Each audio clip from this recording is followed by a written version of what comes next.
They found the tomb of a royal doctor who lived over 4,000 years ago, a man who held pharaohs' lives in his hands. This man knew secrets that only deities and kings were allowed to hear.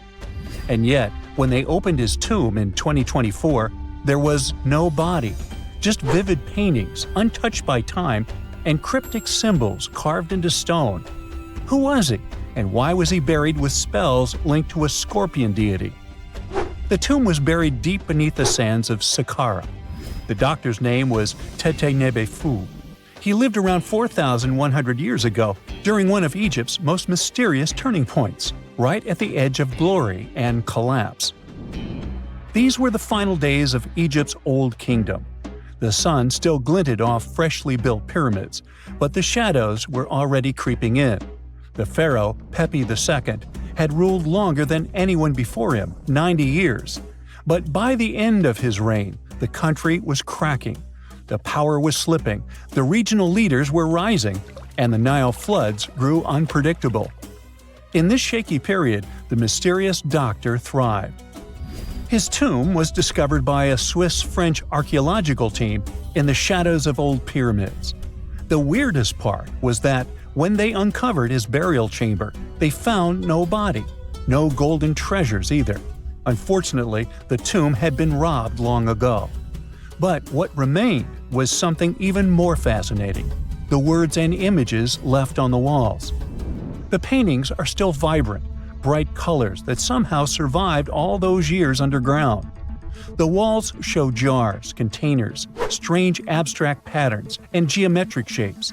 And then there are hieroglyphs, lines and lines of sacred script carved with precision, like someone had poured their soul into every curve. These inscriptions revealed who Tete-Nebe-Fu truly was. Turns out, he wasn't just any doctor. He was the conjurer of Serket. Now, Serket was the female deity of scorpions, sacred and terrifying. Egyptians believed she could stop venom, heal bites, and protect the living from toxic elements. The title, Conjurer of Serket, meant Tete-Nebe-Fu was a specialist in treating dangerous stings and bites. And if he got an entire tomb for himself, he may have been Egypt's top expert in those things, a man who healed with both medicine and magic. But that wasn't all.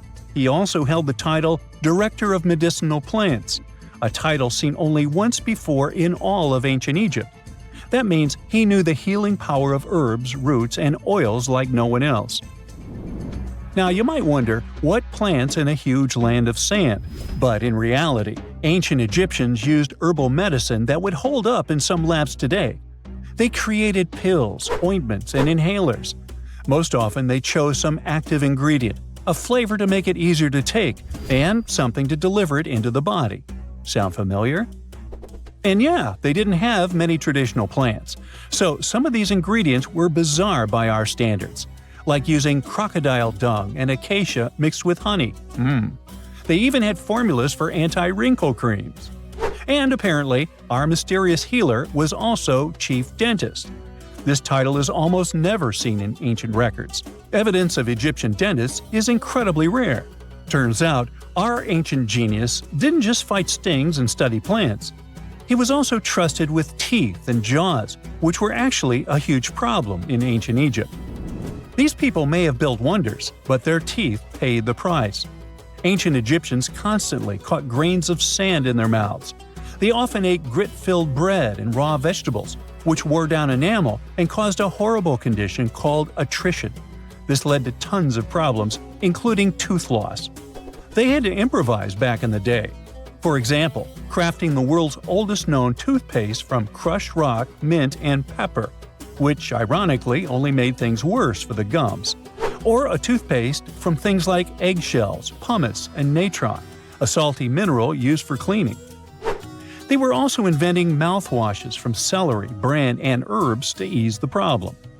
Some mummies were even found with crude metal braces and gold wires attaching missing teeth. Though we're not sure if these were for the living, or was it just a nice little addition added as an afterlife gift. So, Tete-Nebe-Fu specialized in all these fields. 3 rare titles for one man. Now, back in the day, he must have been admired as incredibly knowledgeable. In a world without modern science, he would have been like a sorcerer who knows how some leaf or bark could save a life. That's why archaeologists believe Tete Nebi-Fu wasn't just any doctor. He was, most likely, the royal physician, the one who treated the pharaoh himself. We don't know for sure which king he served. Maybe it was Pepi II, and who knows, maybe that's why the guy lived so long. But if that was the case, Tete Nebi-Fu may have lived through the final moments of the Old Kingdom, watching the Golden Age crumble from inside the palace walls. And then he was buried. The body was looted, or perhaps just lost to time. But the team says they're still studying the tomb, still uncovering the traces of this incredible man. Overall, ancient Egyptians were practicing medicine on a crazy advanced level. Some practices feel familiar even today. They had hospitals, specialists, surgeries, and many more things, even medical schools. Both men and women were allowed to be doctors. They healed with various methods and practiced surgery with actual tools, scalpels, forceps, even sutures. Some doctors treated only the eyes, others the teeth, the stomach, or even what they called the hidden diseases. They knew how to clean and dress wounds, could set broken bones using splints made of wood or reeds wrapped in linen, and even prevented infections. There were even proctologists. They also built the first prosthetics, like a wooden toe with leather straps that help people walk normally again. The oldest known prosthetic is 3,000 years old. Now, the most shocking part is how they actually even tried to remove tumors. A recent study looked at a 4,000 years old skull. It belonged to a man in his 30s. There were signs of past tumors, and around 3 of them, there were marks, surgical cuts made with a metal tool. That suggests someone attempted to remove or study them, maybe treatment, maybe an autopsy. There was another skull of a woman over 50 years old. It also showed similar signs, but with healed fractures from an earlier injury, which is amazing because her treatment might have actually been successful. Being a healer in this society meant something powerful. It meant being a priest, a scientist, and a magician all at once. To ancient Egyptians, medicine was a necessary art, and they treated it with as much reverence as they did their deities. That's because they believed that sickness could be both physical and spiritual. So a doctor could recite a spell while applying a salve, and a lot of their treatments worked. The reputation of doctors in ancient Egypt was so strong that leaders from other parts of the ancient world, like Persia, actually sought them out. Even Homer, the Greek poet, once said the Egyptians were the most skilled healers of all. Of course, their understanding of the human body wasn't perfect. For example, they thought the heart controlled thought and emotion. They also didn't know what the brain really did. But their approach, observe symptoms, diagnose, and treat, well, that's modern medicine. Sure, they prayed over the wound, but they also healed it, didn't they? Their most famous physician was Imhotep. That guy was a true polymath, an architect, priest, and a healer who became so revered he was later worshipped as a deity of medicine. Yep, a human who was so cool they turned him into a deity. He lived 2,000 years before Hippocrates, the so-called father of medicine. And yet, some people joke we should drop the Hippocratic Oath altogether and swear an Imhotepic oath instead. These people weren't just laying the foundations of pyramids. They were laying the foundations of healthcare. Now, this bad boy was the size of a husky and could maybe pass for one, except it didn't have any fur and was a top predator with extra long, blade-like canine teeth. Ooh, charming. Meet the earliest known saber-toothed animal to have ever lived. It roamed the earth well before the dinosaurs. Scientists made the description of this creature based on its fossils found on the Spanish island of Majorca in the Mediterranean Sea. About 200 million years ago, none of us were around then, the very first true mammals appeared, and they lived right alongside the dinosaurs. But if we trace the family tree of mammals even further back, we'll find an ancient group called Therapsids. They didn't look like mammals we have today, but they had some key features that would eventually help define mammals. For example, Therapsids had special openings on the sides of their skulls for jaw muscles, and parts of their jaw bones would later evolve into the tiny middle ear bones that all mammals, including you, have today. So, the new discovery is what might be the oldest known therapsid fossil. The fossil, which doesn't have an official species name yet, belongs to a group called Gorgonopsians. Those guys are more closely related to mammals than they are to any other living animals. Some of them were as small as cats, and others were as massive as polar bears.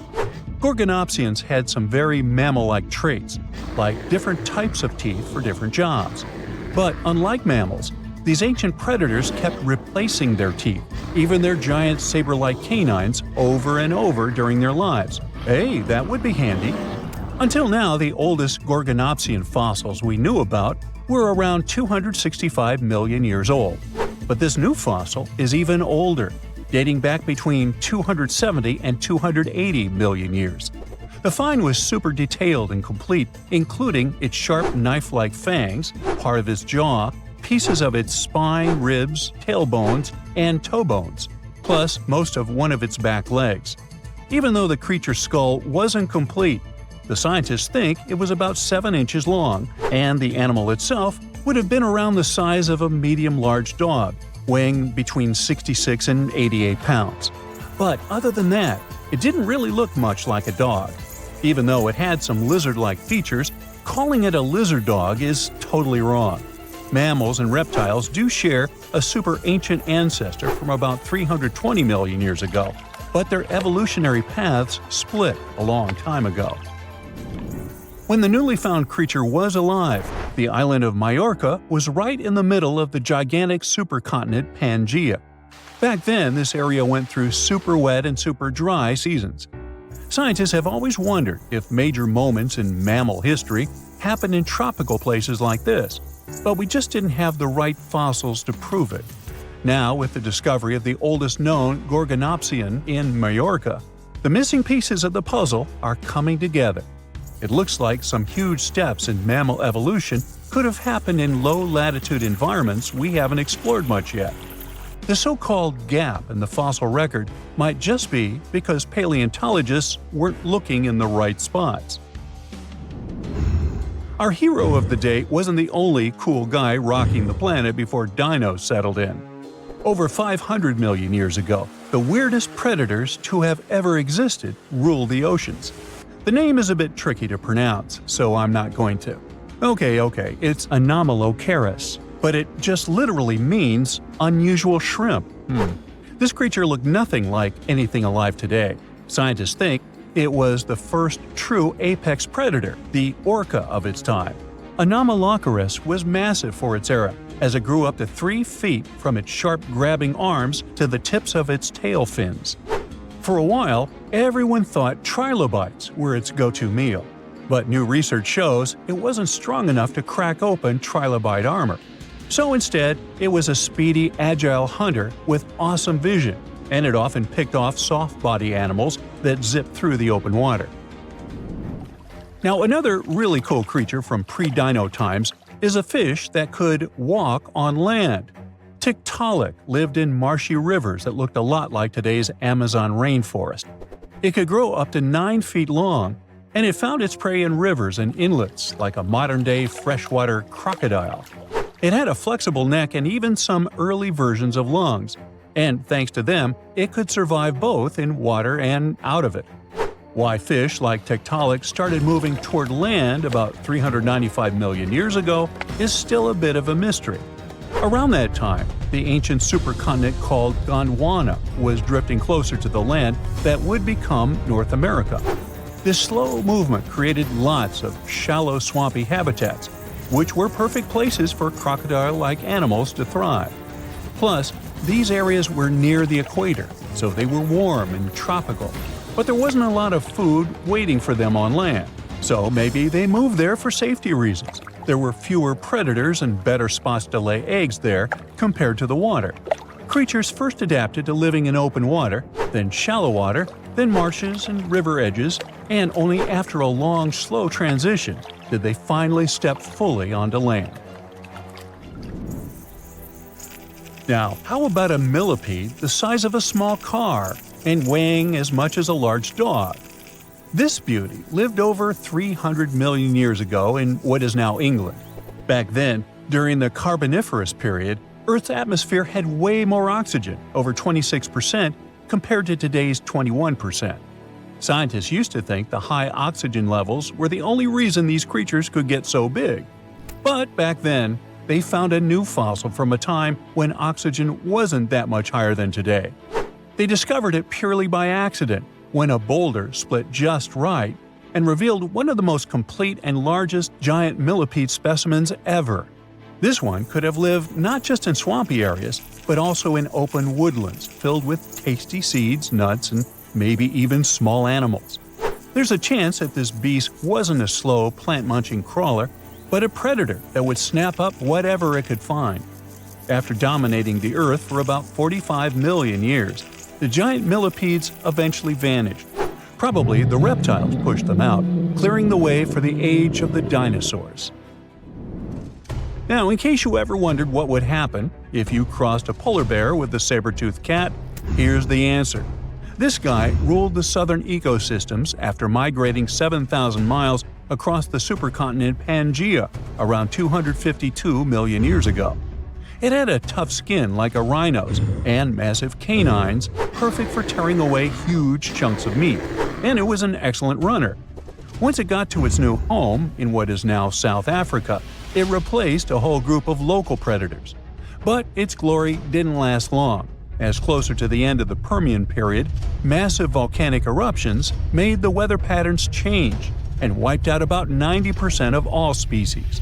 And because top predators are usually big, slow to grow, and not super common, they often vanish among the first when massive extinction events hit. And that's how our guy here went extinct. Our final creature of the day was a dragonfly that lived around 300 million years ago and had a wingspan of over 2 feet, 6 long, spiny legs, and huge, bulging eyes, Meganjura. This 4-winged giant is most likely the largest flying insect that ever lived, and it easily outsizes today's dragonflies, which are its distant relatives. Like modern dragonflies, Meganjura like to hang out in open areas near ponds and slow-moving streams. But unlike today's dragonflies, it wasn't just catching tiny bugs. This guy was likely the top predator in these open spaces. It used the spines on its legs like a flying trap to snatch prey out of the air, including other flying insects, small amphibians, and even lizard-like creatures. Scientists found the first fossils of Meganjura in 1880 in the coal-rich rocks in France. The fossils were incredibly well preserved and showed off the detailed vein patterns in their wings. Scientists think Meganjura grew so huge because it didn't have much competition from vertebrates, and the air back then, during the Carboniferous period, had a lot more oxygen than it does today. Something strange is lurking beneath the sands of Giza, and scientists have no idea what it is. Archaeologists just found a hidden structure near the Great Pyramid using advanced ground scanning technology. What's inside? Nobody knows, but excavations are already underway. The Great Pyramid of Giza is one of the most famous monuments on Earth, but it doesn't stand alone. It's surrounded by an ancient necropolis, a massive royal graveyard filled with tombs and monuments. They belong to pharaohs, nobles, and other high-ranking officials. Most of these tombs are above the ground. They're called mastabas, rectangular, flat-roofed tombs built from limestone or mud brick, and they've been studied for decades. But from old movies, we know that these weren't simple graves. They have deep vertical shafts leading to underground burial chambers, where the past was sealed away for eternity. And recently, archaeologists found one curious empty space in the cemetery, a completely unexplored patch of ground. No mastabas, no visible ruins, nada. For years they ignored it, but between 2021 and 2023, they decided to investigate. They didn't dig though. Instead, they used a technology that kind of acts like X-rays for the ground. These radars let scientists see the secrets hidden there. And there was something hidden beneath the sand, something deliberately buried and forgotten. A 2-part underground structure. One part was shallow and L-shaped. It's about 33 feet long and buried just 6.5 feet deep. But below that, a deeper, more mysterious anomaly, a structure completely different from anything else in the area. They called it a highly resistive anomaly, which means it's dense and solid, likely made of stone, sand, or even metal. And still, no one has a clue what's inside it. Now, it's clear that humans made the L shape. It wasn't formed by nature. And the shallower structure might have been an entrance to whatever is hidden below. But they only have some theories about what might be hidden there. It's also filled with sand and gravel. It was probably deliberately backfilled after its construction, perhaps to preserve this. Why? Well, we don't know yet. The archaeological team will need to excavate to understand what exactly this thing was and why it was built. The first guess is a lost burial chamber. Many tombs in Giza have underground burial sites, but most have clear surface markers. This one, for some reason, has nothing, but it could be one of them. The second guess is an ancient offering chapel. Egyptologists know that some chapels were built in this shape, but usually they were above ground, not buried like this. And finally, it might be something we've never seen before. If this turns out to be a new type of structure, it could rewrite what we know about the burials of pharaohs. The only way to know for sure is to dig it up. And that's exactly what's happening right now. Excavations are already underway. Archaeologists are racing against time to uncover the truth. But there's a real danger there too. Giza's fragile ancient structures need to be handled carefully. Otherwise, they could be damaged beyond repair. So all we can do is wait for the truth. Now, these tombs always held fascinating mysteries. Unfortunately, we'll never learn tons of these mysteries because of some relentless tomb robbers. Egyptian tombs were built to guard the bodies for eternity. But that absolutely didn't stop people from breaking in and stealing everything valuable inside. They've been bothering these ancient sites for thousands of years, starting way back in Pharaoh's times. Many of the most famous tombs, including those in Giza, Saqqara, and the Valley of the Kings, were looted. It was a common practice in ancient Egypt. And they were serious about this whole thing. They dug secret tunnels to bypass traps and walls, bribed or threatened tomb workers to get inside knowledge, cracked open sarcophagi to grab gold, jewelry, and artifacts. And by the time modern archaeologists got to most of these tombs, they had already been picked clean. The reigning pharaohs got tired of this infuriating nonsense. The Valley of the Kings, the famous burial ground of Egyptian royalty, was supposed to be the ultimate safe zone. Tombs were built deep underground, hidden in the desert. Passages were sealed with giant stone blocks. False doors and traps were added to confuse thieves. Even curses were written on the walls, warnings of horrible endings for anyone who dared to disturb the tomb, which is exactly where we got all those horror stories about mummies from. Spoiler alert, none of it worked. Most tombs in the Valley of the Kings were fully robbed within 100 years of being sealed. Even King Tutankhamun's tomb, one of the most famous in history, was broken into twice in ancient times. Some of them decided to try and fight back. The New Kingdom rulers built hidden unmarked tombs in a way that should have prevented the looters from finding them, but didn't work. Some pharaohs, like Ramses II, were moved in secret to prevent their bodies from being stolen. Nope, didn't matter. The grave robbers always won. That's because tomb raiders weren't just random thieves. They were skilled, organized, and well-connected. They knew exactly where to look. Many were the ones who had built these sites in the first place, and they knew where the entrances were. If they couldn't smash through the doors, they'd dig through the walls, floors, and even ceilings to break inside. They also worked fast, often within a few years after the tombs were sealed, before anyone forgot where the valuable stuff was. The Khufu's pyramid, the one that's next to this newly discovered structure, was looted long before modern times. The one thing left inside when explorers got there? An empty granite box where the sarcophagus used to be. Unfortunately, it's not just about gold. History itself gets stolen during these raids. Ancient Egyptians wrote detailed records of what exactly and where they buried. So when archaeologists compare these lists to what's found, they can see what's missing, which is often everything valuable. Most artifacts don't end up in museums. They just disappear into private collections, where they can never be studied again. Which is, of course, completely unfair. In fact, a few countries have had enough and started passing laws to take historical artifacts back from private collectors. In Italy, if you own an ancient Roman artifact, you must prove you got it legally. China is actively hunting down stolen artifacts, and they must find ways to retrieve it back from the Western collectors. In Egypt, they passed new laws making it illegal for private citizens to own any ancient Egyptian artifacts at all. Other countries, like the US, the UK, Germany, or Switzerland, are completely fine with rich guys owning their history. The British Museum is built on looted things. European empires invaded half the planet and took whatever they wanted back home. Their museums are often full of such stolen artifacts, and unfortunately, they refuse to give most of them back. For example, the Rosetta Stone. It was taken from Egypt by Napoleon's army, then stolen again by the British after they beat the French. Egypt has been demanding to return for years, but they still can't get it back. Or the Parthenon marbles. These magnificent massive Greek structures were taken from the Parthenon in Athens by a British lord in the 19th century. Greece has been begging for them back ever since, but the UK doesn't feel like it. Not to mention tons of Mesoamerican artifacts, scattered in various museums across the world.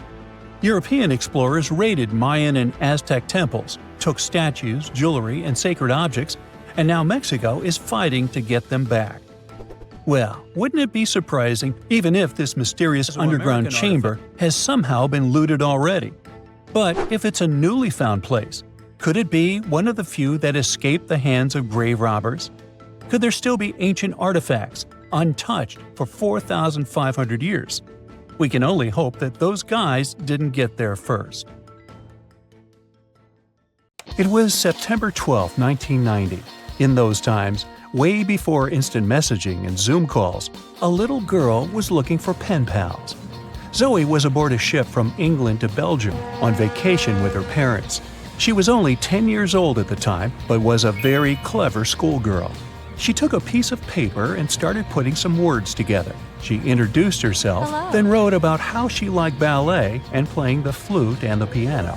Of course, she couldn't help but mention her two adored pets, a little hamster she called Sparkle and her fish Speckle. She also put down the address at which she could be reached in case someone was interested in writing back to her. But alas, she was at sea. Who could she send this message to? An interesting idea came to her mind.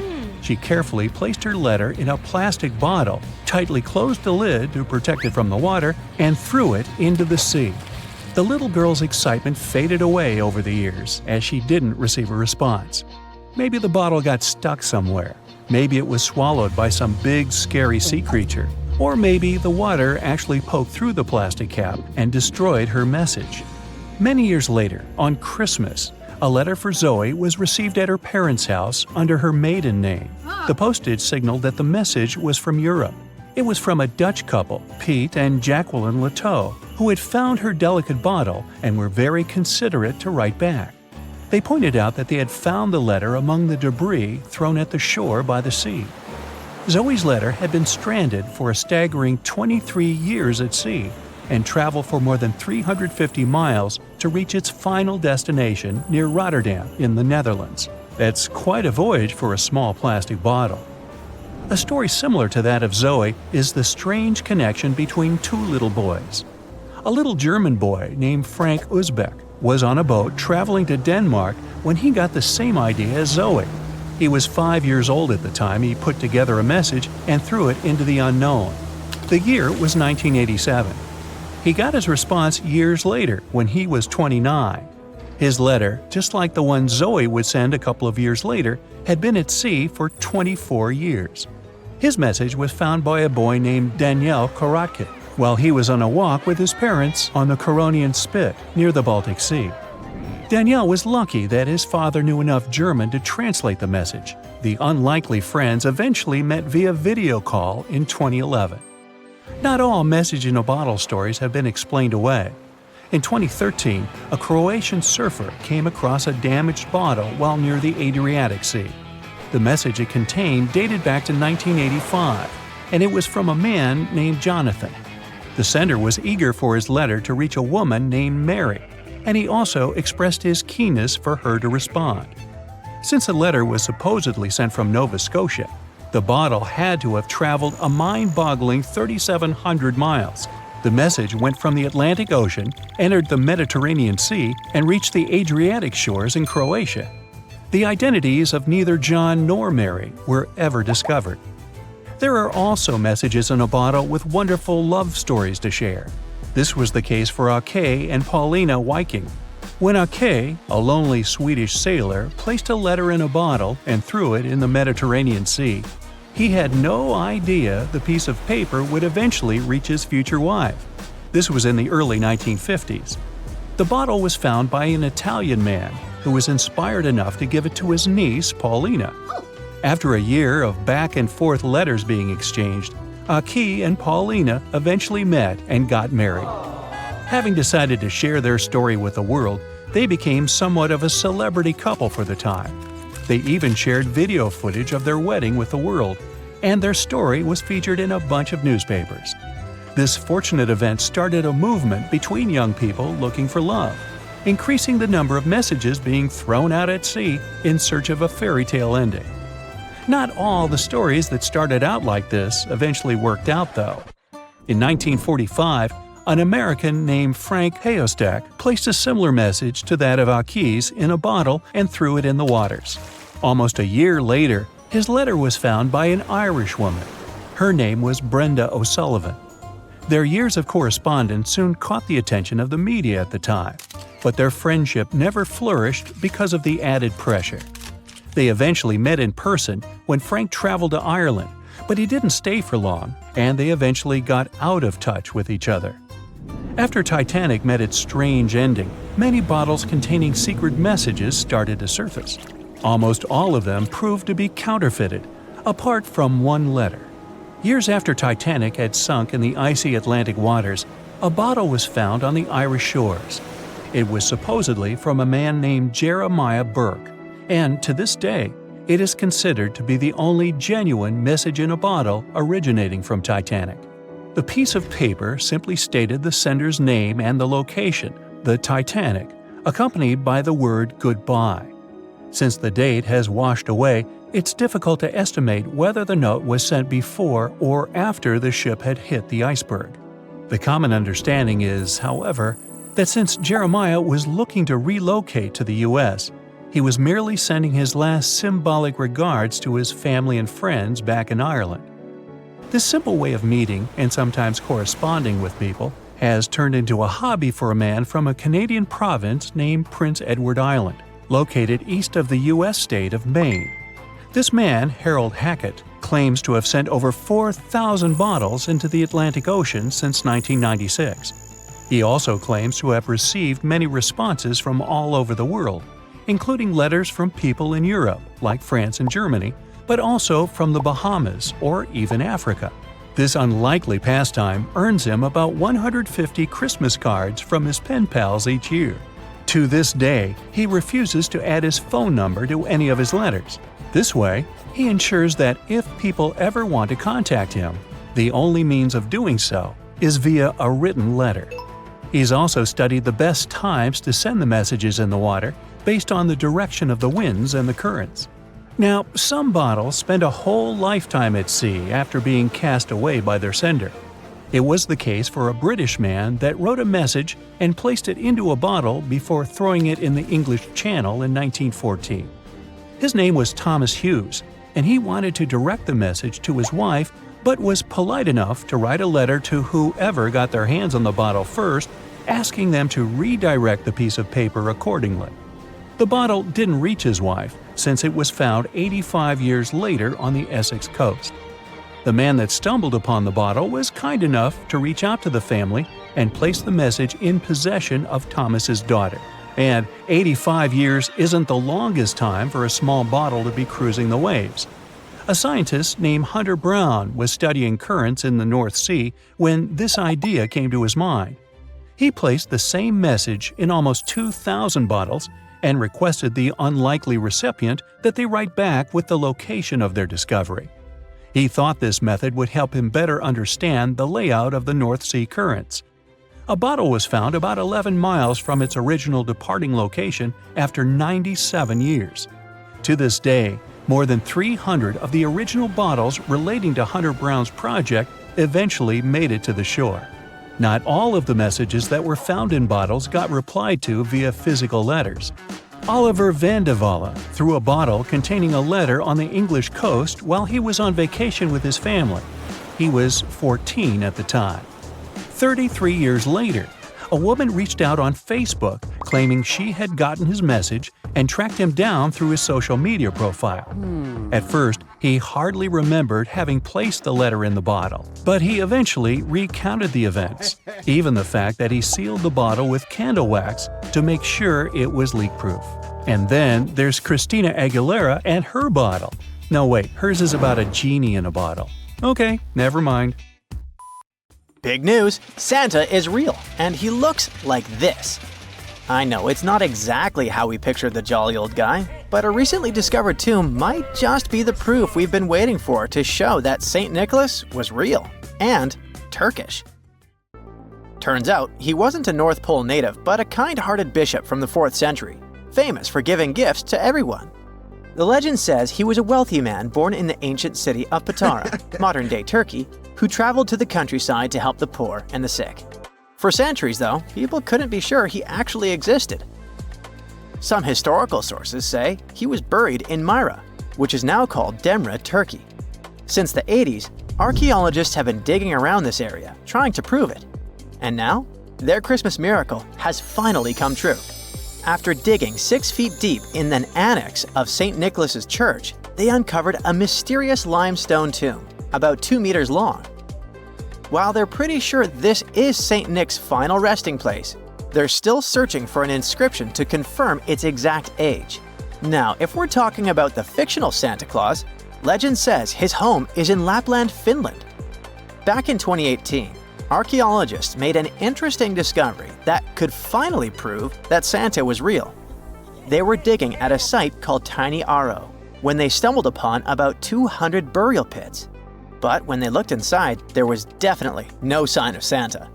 Actually, there were no human skeletons at all, just a bunch of things like pottery and animal bones. So no one really knows what this place was. That was the complete opposite of what happened with a group of archaeologists working in the ancient city of Petra, Jordan. Since 2003, there have been rumors about hidden chambers beneath the famous monument called Al-Khazneh, also known as the Treasury.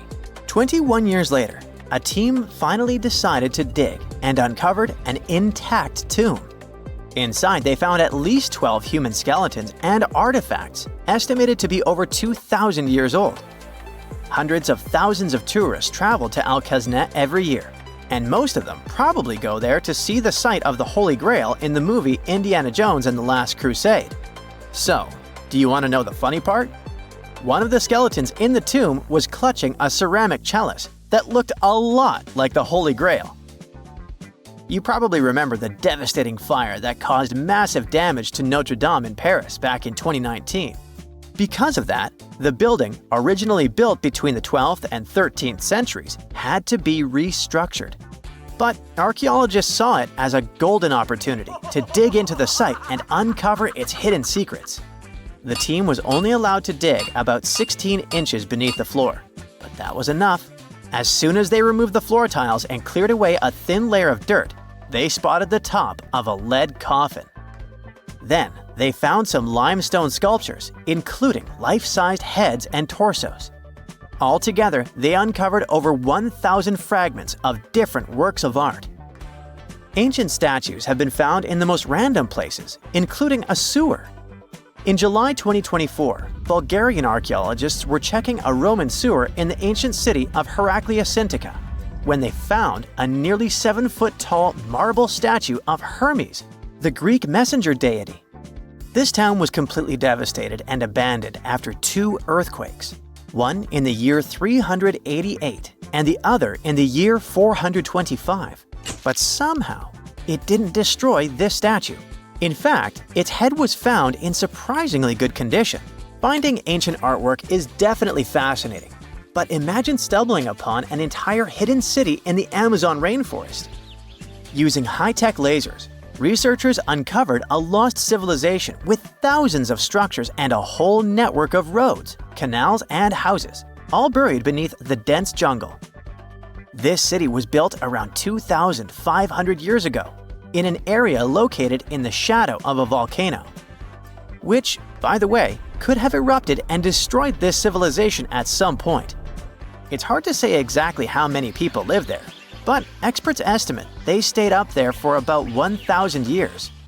This discovery proves ancient people also had huge, organized cities in the middle of the Amazon. A similar thing happened in Campeche in southern Mexico. An archaeologist was doing some research on the internet when he accidentally discovered a hidden Maya city. This area, now called Valeriana, was huge, about the size of Edinburgh, the capital of Scotland. It had pyramids, sports fields, amphitheaters, and paths connecting different districts. Thanks to satellite images, archaeologists uncovered an entire unknown civilization from the Bronze Age. They were checking out aerial images when they discovered 100 prehistoric settlements in the Pannonian Plain, a region that includes parts of what's now Serbia and Hungary. The people who lived there are now known as the Titsa Site Group, and it looks like they were a pretty well-organized society, skilled at growing food, hunting, and fishing. Google Earth helped a team to uncover a mysterious set of 400 ancient gates in Saudi Arabia. These gates, scattered across the desert, are thought to be from thousands of years ago. They're made of stone and arranged in weird formations that have left archaeologists scratching their heads. I mean, they don't look like they were meant for funerals, and they don't seem like structures where people lived. So, we still have no idea what they are. Technology is really changing archaeology. Thanks to artificial intelligence and, well, a $1 million prize, we've finally been able to decipher part of an unreadable and super damaged ancient scroll. The Herculaneum scrolls were discovered by workers digging up the ancient town of Herculaneum near Pompeii in 1752. But their condition was so bad that, for years, they were considered indecipherable. Thankfully, AI has helped unveil their secrets. Based on the studies so far, experts believe that one of these scrolls was written by a philosopher who valued pleasures, like music and food, above all else. No doubt, Stonehenge in England is one of the most mysterious places on Earth. Some theories even suggest it was built by extraterrestrials. After more than a century of research, archaeologists are still figuring out how it came together. See that big altar in the middle? Turns out it came all the way from Scotland. And that's pretty wild, considering this massive sandstone block weighs over 6 tons, and the people who built Stonehenge more than 4,000 years ago didn't have the luxury of wheels or modern tools. We can find some pretty amazing stuff in the oceans too. In 2013, a mysterious shipwreck was found about 20 feet underwater off the coast of Kenya. At the time, no one knew where it came from, but now, researchers are pretty sure this could be a ship from Vasco da Gama's fleet. You know, the famous Portuguese navigator, best known for being the first to sail from Europe to India by rounding Africa's Cape of Good Hope. If it's confirmed, this shipwreck could be one of the earliest European shipwrecks in the Indian Ocean. Ancient treasures can take many forms, including a bottle. Recently, archaeologists in Norway uncovered a 150-year-old message in a bottle during an excavation of a Viking burial mound. The bottle contained a letter written by Anders Lorange, an archaeologist who worked on the site back in the 1800s, along with his business card and a few coins wrapped in paper. The letter gave some details about the excavation, though it seems Lorange got a few things wrong, like the exact number of Viking shields discovered. At the end of the letter, he wrote a personal note in runic script, "Emma Gade, my girlfriend." So it gave us not only insights into history, but also a peek into his love life.